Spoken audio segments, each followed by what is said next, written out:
দাজ্জাল থেকে আপনাকে একটা সূরা ছাড়া কিছুই বাঁচাতে পারবে না।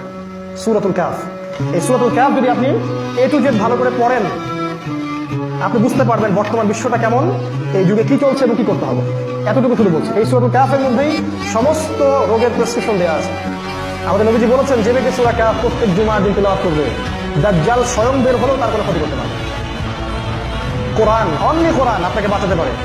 অনলি অ্যান্ড অনলি রাসূল সাল্লাল্লাহু আলাইহি ওয়াসাল্লামের সুন্নাহ আপনাকে বাঁচাতে পারে। অনলি ইসলাম, আত্মসমর্পণ আপনাকে বাঁচাতে পারে। আদারওয়াইজ আপনার কোনো অপশন নাই, কোনো অপশন নাই। আমি বলছি একটা কথা বারবার, আপনি যদি আজকে ঘরের মধ্যে ঘাপটি মেরে বসে থাকেন, তারপরেও তারা আপনাকে ধরবে এবং তারা আপনাকে শেষ করবে।